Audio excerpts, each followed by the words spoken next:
Hey everyone, thank you for joining us for another Fuelpak Friday. I get a lot of questions about this one here on the forums and all social media, is how do I install my new quiet baffle into my touring muffler? A lot of people have a hard time getting the end caps off, so we're gonna walk you through the whole process and show you just how easy it is to put this quiet baffle into this muffler here. So when we come out with just one muffler, here in testing, we don't actually map just the one muffler. We map the muffler with a standard baffle, the quiet baffle, the competition baffle, sometimes no baffle on power duals, stressor duals, OEM header for both air-cooled and twin-cooled models. So each muffler, each map in the FP3 has quite a lot of love and quite a lot of time put into it. Each map is created simply for your bike, your displacement, your cooling type, your baffle, your muffler, your header combination. So it takes all of the guesswork out for you, and that is the great thing about the FP3 is it's so powerful and precise that we have the ability to have specific and individual maps for each type of baffle. So let's go ahead and get this guy installed. All right guys, so now we're ready to go ahead and pop the quiet baffle into our muffler. So what we'll do is we'll take this quiet baffle and we will set it aside for now. You'll notice I do have a microfiber cloth right here just to protect the end cap from getting damaged or scratched if I were to bounce it around on this metal surface.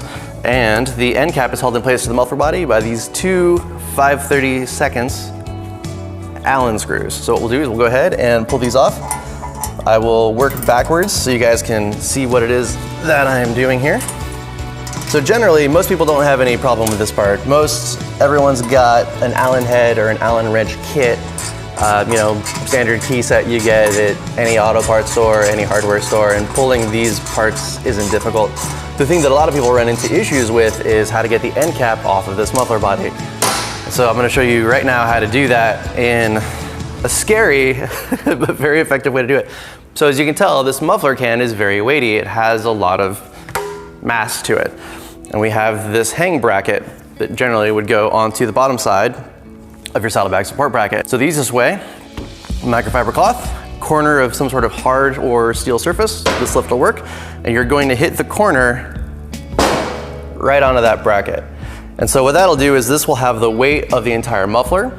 The bracket will hit the table. You will cup the end cap underneath with the left hand or the right hand, depending on however you are handed. I'm righty, so left hand. And then what that'll allow me to do is as it falls out, I can still catch it and I don't drop my end cap onto the floor. So again, solid right there on the surface. Give it a couple whacks, it'll come right out.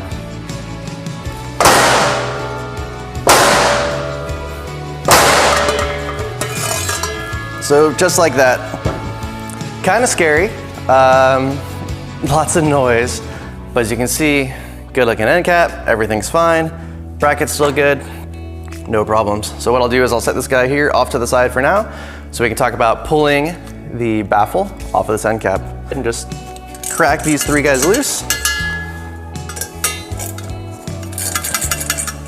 I'm a big fan of loosening everything before pulling screws out. Let me get my face out from behind this baffle. Main reason I do that is the same reason I put them on. You know, everything should get tightened down incrementally. You don't want to lock down one of these three screws and find out that you can't get the other ones in. So it's always better to install all three of them right off the bat. Thread them in by hand so you don't accidentally cross thread your muffler end cap. So 3 screws, this guy comes off. End cap is all I'm left with. And here's where you can see the difference between the standard and the quiet baffle. As you can see, we've got very different diameters here. Larger diameter is the standard baffle. Smaller diameter is the quiet baffle.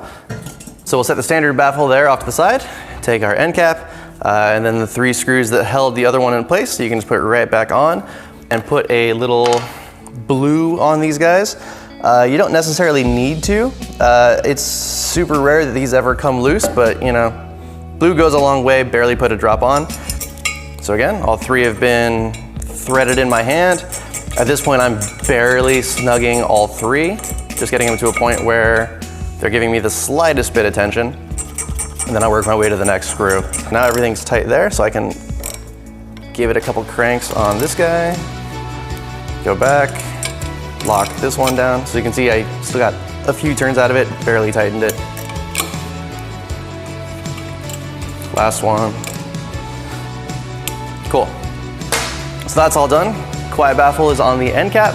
Standard baffle is off to the side. Here comes the slightly tricky part. So now what I have to do is this inlet, I'm not sure if you guys can see it in the video, I'm guessing you won't be able to, it goes all the way up in there. So what happens is as this passes down through, I need to thread that into here. Just put it over the top. Sometimes you won't get it lined up at the top in the first try. So what I'll usually do is I'll hold it at the top, boom, there it is. So it's on. As you can see, I still have a bit of wiggle room. I can still rotate this because I haven't dropped it down that far.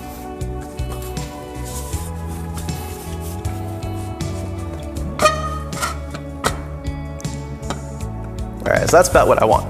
Again, everything's nice and lined up. And now for the fun part, we'll go ahead and put all this padding here. And just a good drop. We're in.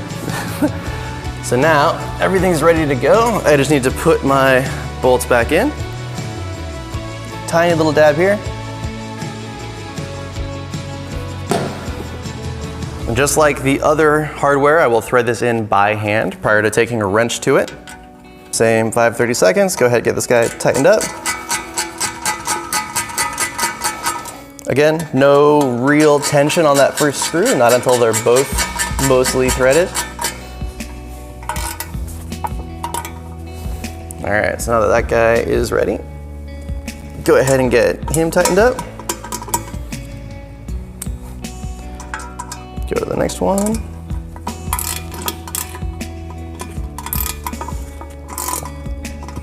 And lock him down.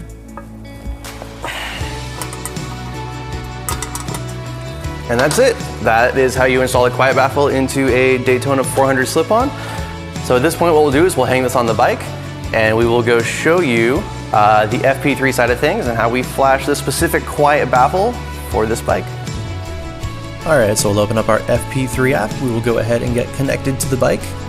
And then when the main menu pops up, we will hit the View Edit Map submenu.